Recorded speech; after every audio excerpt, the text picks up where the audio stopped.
ಪ್ರಿಯ ವೀಕ್ಷಕರೇ ನಮಸ್ಕಾರ. ನಾನು ಚಂದ್ರಶೇಖರ್ ಲಿಂಬೆಕೊಂಡ ಕೃಷಿ ಸಂಗಮ ಯೂಟ್ಯೂಬ್ ಚಾನಲ್ಗೆ ನಿಮಗೆಲ್ಲ ಸ್ವಾಗತವನ್ನು ಕೋರ್ತಾ ಇವತ್ತು ನಮ್ಮೊಂದಿಗೆ ವಿಜಯ್ ಅವರಿದ್ದಾರೆ. ನಮಸ್ಕಾರ ವಿಜಯ್ ಅವರೇ. ನಮಸ್ಕಾರ ಚಂದ್ರಶೇಖರ್ ಅವರೇ. ಈಗೆಲ್ಲ ಕಾಳುಮೆಣಸು ಕಾಫಿ ಎಲ್ಲ ನಮ್ಮದು ಕೊಯ್ಲು ಮುಗಿತಾ ಬಂತು. ಮುಗಿದಾಗ ನಾವು ಏನು ಮಾಡ್ತೀವಿ, ತಕ್ಷಣ ಹಸಿ ಬಿಸಿ ಮಾಡಿ ಅಥವಾ ಸರಿಯಾಗಿ ಒಣಗಿಸದೆ, ಸರಿಯಾಗಿ ಧೂಳು ತೆಗೆದೆ, ಸರಿಯಾಗಿ ಸಂಸ್ಕರಣೆ ಮಾಡದೆ ನಾವೇನು ಮಾಡ್ತೀವಿ, ಮಾರ್ಕೆಟಿಂಗ್ ಮಾಡಿಬಿಡ್ತೀವಿ. ಆಗ ನಮ್ದು ಕೆಲಸ ಮುಗಿದೋಗ್ತದೆ. ಆವಾಗೇನಾಗ್ತದೆ, ಆ ಮುಂದಿನ ಬೆಲೆ ನಿರ್ಣಯ ಆಗೋದು ಆ ಮಾರ್ಕೆಟಲ್ಲಿ ನಾವು ಹೇಗೆ ಸಂಸ್ಕರಣೆ ಮಾಡಿ ಕೊಡ್ತೀವಿ, ಕೊಯ್ಲೋತ್ತರ ಹೇಗೆ ಸಂಸ್ಕರಣೆ ಮಾಡಿ ಕೊಡ್ತೀವಿ ಅನ್ನೋದ್ರ ಬಗ್ಗೆ ಡಿಪೆಂಡ್ ಆಗೋದು.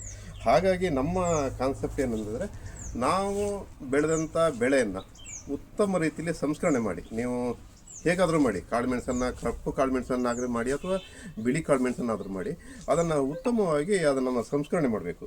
ಅದರಲ್ಲೇ ಒಂದು ಭಾಗ ನಾವು ಕಳೆದ ವರ್ಷನೂ ಬಿಳಿ ಕಾಳು ಮೆಣಸು ಮಾಡಿದ್ದೀವಿ. ನಾವು ಇಲ್ಲಿ ಬಿಳಿ ಕಾಳು ಅಂತ ಹೇಳ್ತೀವಿ, ನಿಮಗೆ ಸಿರ್ಸಿ ಕಡೆ ಬೋಳ್ಕಾಳು ಅಂತ ಹೇಳ್ತಾರೆ, ನಾವು ತೊಳಗಾಳು ಅಂತ ಹೇಳ್ತೀವಿ.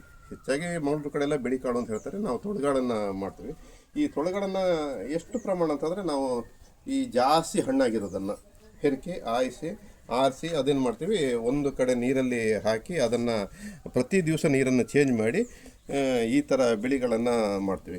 ಮೊದಲು ನಮಗೆ ಸಿರ್ಸಿಯಿಂದೆಲ್ಲ ಮಿಷನ್ ಬಂದಿತ್ತು. ಅದು ಮಿಷನು ಕ್ವಾಲಿಟಿ ಕಡಿಮೆ ಇರೋದ್ರಿಂದ ಅದೇನಾಯಿತು, ಮಿಷನ್ ಆಮೇಲೆ ಹಾಳಾಯಿತು. ಆಮೇಲೆ ಆ ಥರದ ಮಿಷನ್ ನಮಗೆ ಸಿಗಲಿಲ್ಲ. ಹಾಗಾಗಿ ಏನಾಯಿತು, ನಾವು ಕೈಯಲ್ಲೇ ಉಜ್ಜಿ ಮಾಡೋವಂಥದ್ದು ಆಗಿದೆ.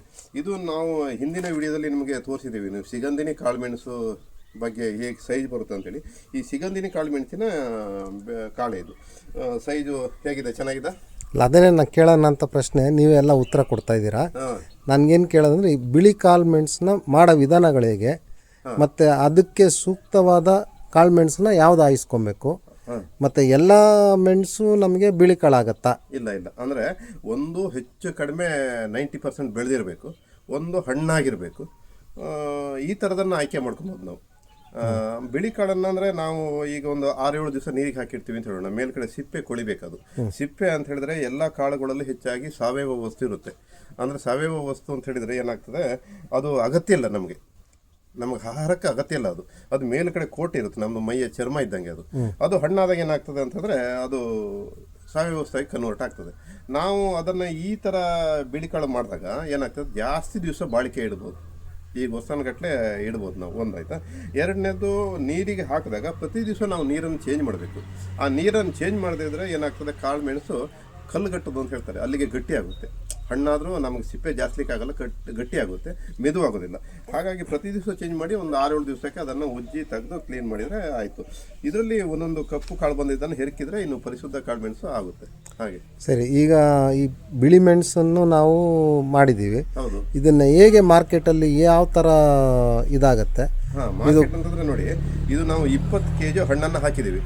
20 kg 20 kg ನಾವು ಹಾಗೆ ಸಿಪ್ಪೆ ತೆಗೆದೇ ಡ್ರೈ ಮಾಡಿದಾಗ ಸುಮಾರು 8 kg ಬರುತ್ತೆ ಅಂತ ನಮ್ಮ ಲೆಕ್ಕಾಚಾರ. ಇದು 7 kg ಬಂದಿದೆ. ಇದು 7 kg ಇದೆ. ಈಗ ನಾವು ಈಗಾಗಲೇ ವೆಯ್ಟ್ ಮಾಡಿ ಹಾಗೆ ಸುಮ್ಮನೆ ಹಾಕಿದ್ವಿ. ಇದು ಒಣಗಿದೆ ಈಗಾಗಲೇ. 7 kg ಬಂದಿದೆ. ಇದು ಮಾರ್ಕೆಟು ಎಲ್ಲ ಕಡೆನೂ ಮಾಡ್ಬೋದು. ಅಂದರೆ ಸುಮಾರು ಈಗ 1,100 ರೂಪಾಯಿ ಸೇಲ್ ಆಗೋದು ಅಂತ ತಿಳ್ಕೊಳ್ಳಿ, 700 ರೂಪಾಯಿ ಆಗುತ್ತೆ. ಈಗಿನ ರೇಟು 700 ರೂಪಾಯಿ ಇದೆ ಅಂತ ತಿಳ್ಕೊಳ್ಳಿ ನೀವು, ಹಣ್ಣು ಮೆಣಸಿಗೆ, ಕಪ್ಪು ಮೆಣಸಿಗೆ.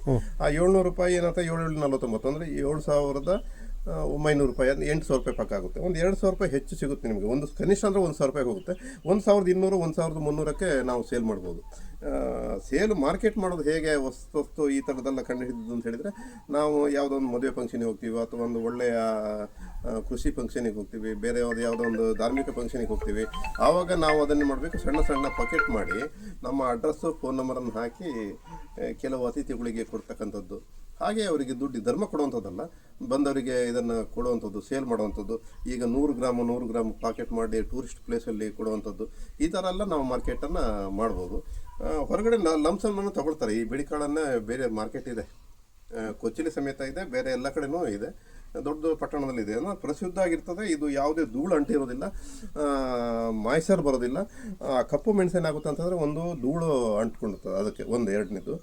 ಮತ್ತೇನಾಗ್ತದೆ, ಜಾಸ್ತಿ ದಿವಸ ಇಟ್ಟಾಗ ಅದು ಮಳೆಗಾಲದಲ್ಲಿ ಮಾಯ್ಸರನ್ನು ತಗೊಳ್ತದೆ, ಈ ತೇವಾಂಶನ ತಗೊಳುತ್ತೆ. ತೇವಾಂಶ ತಗೊಳ್ದಾಗ ಏನಾಗ್ತದೆ, ಫಂಗಸ್ ಕ್ರಿಯೇಟ್ ಆಗ್ತದೆ, ಬಿಳಿ ಕಾಳಾಗುತ್ತೆ, ಅಥವಾ ಸ್ವಲ್ಪ ಬೂಸ್ ಬರುತ್ತೆ, ಸ್ವಲ್ಪ ಏನೇನೋ ಆಗುತ್ತೆ. ಇದು ಹಾಗಲ್ಲ, ಇದು ಎಷ್ಟು ವರ್ಷ ಬೇಕಾದ್ರೆ ಇಡ್ಬೋದು. ಈ ಥರ ವೈಟ್ ಕಲರ್ ಬರುತ್ತೆ. ಹಾಗೆ ಹೌದು, ನಿಮ್ಮದು ಈ ಬಿಳಿ ಕಾಳನ್ನ ನೋಡ್ಬೇಕಾದ್ರೆ ನಮ್ಗೆ ಭಾರಿ ಖುಷಿ ಆಗುತ್ತೆ. ಮತ್ತು ನಾನು ಇದೇ ಥರ ಸ್ವಲ್ಪ ಮಾಡೋಣ ಅಂತಿದ್ದೀನಿ. ಹಾಂ, ಮಾಡಿ ಮಾರ್ಕೆಟ್ ಆಗುತ್ತೆ. ಅದನ್ನೇ ನಾವು ಇನ್ನೊಂದು ನೀವು ಪ್ರಶ್ನೆಗೆ ಇನ್ನೊಂದು ಉತ್ತರ ಕೊಡಲಿಲ್ಲ. ಯಾವ್ಯಾವ ಕಾಳು ಮೆಣಸನ್ನ ಮಾತ್ರ ಯಾವ್ಯಾವ ಗಿಡದ್ದು ಕಾಳು ಮೆಣಸನ್ನ ಹಾಕ್ಬೇಕು? ಅಂದರೆ ಎಲ್ಲ ಕಾಳುಮೆಣಸು ಮಾಡ್ಬೋದು. ಇದು ನಾವು ಸಿಗಂದಿನೇ ಮಾಡಿರೋದು. ಹಣ್ಣಾದಂಥದ್ದನ್ನು 90% ಬೆಳೆದಿರುವಂಥದ್ದನ್ನು ಮತ್ತು ಹಣ್ಣಾಗಿರೋದನ್ನು ನಾವು ಯಾವುದು ಬೇಕಾದರೆ ಮಾಡ್ಬೋದು. ಅದು ಇದು ಅಂತಿಲ್ಲ, ಯಾವ್ದು ಬೇಕಾದ್ರೂ ಮಾಡ್ಬೋದು. ಸೈಜು ಚೆನ್ನಾಗಿ ಬರುತ್ತೆ, ಹಣ್ಣಾಗಿದ್ದು ಸೈಜ್ ಚೆನ್ನಾಗಿ ಬರುತ್ತೆ. ಹಾಗೆ ಸರಿ ಚಂದ್ರಶೇಖರ್, ಯಾಕಂದರೆ ನಾವು ಇದನ್ನು ಯಾಕೆ ಒತ್ತಿ ನಿಮ್ಗೆ ಹೇಳ್ತೀವಿ ಅಂತ ಹೇಳಿದ್ರೆ, ನಾವು ಬರೀ ಬೆಳೆಯೋದಲ್ಲ, ಉದ್ದಿಮೆದಾರ ಆಗಬೇಕು. ಈಗ ಕೆಲವರು ಏನು ಮಾಡ್ತಾರೆ, ನಾವು ಬೆಳೆದಿದ್ದನ್ನೆಲ್ಲ ನಾವು ಹೆಚ್ಚಾಗಿ ಕೊಡ್ತೀವಿ ಮಾರ್ಕೆಟಿಗೆ, ಉದ್ದಿಮೆದಾರ ಆಗಲ್ಲ. ಉದ್ದಿಮೆದಾರ ಏನಾಗ್ತಾನೆ, ಮಾರ್ಕೆಟ್ ಮಾಡೋನು ಮಧ್ಯವರ್ತಿ ಉದ್ದಿಮೆದಾರ ಆಗ್ತಾನೆ. ಲಾಭ ಎಲ್ಲ ಅವನಿಗಾಗುತ್ತೆ, ಹೊಸಡಿ ಅವನು ಕೆಲಸ ಮಾಡ್ತಾನೆ. ನಾವು ಒಂದು ವರ್ಷದಲ್ಲಿ 6 ತಿಂಗಳು ಕೆಲಸ ಮಾಡಿ, ಈಗ ಕೃಷಿಯಲ್ಲಿ ಕೆಲಸ ಮಾಡಿ, ಒಂದು ವರ್ಷ ಕೆಲಸ ಮಾಡಿ, ಆನಂತರ ಅದನ್ನು ಮಾರ್ಕೆಟ್ ಮಾಡಿ ಅಲ್ಲಿ ಕೈ ತೊಳ್ಕೊಂಡು ಬಿಡ್ತೀವಿ. ನಮಗೆ ಉಳಿದಂಥ ಟೈಮಲ್ಲಿ ಕೆಲಸ ಇರೋದಿಲ್ಲ. ನಾವು ಇದನ್ನು ಮಾಡಿದರೆ ನಮಗೆ ಲಾಭ ಇನ್ನೂ ಹೆಚ್ಚಾಗುತ್ತೆ, ನಮ್ಮದೇ ಕೆಲಸ ಆಗುತ್ತೆ, ನಮ್ಮದೇ ಉದ್ದಿಮೆ ಆಗುತ್ತದೆ, ಮಧ್ಯವರ್ತಿಗಳ ಕಾಟ ತಪ್ಪುತ್ತೆ.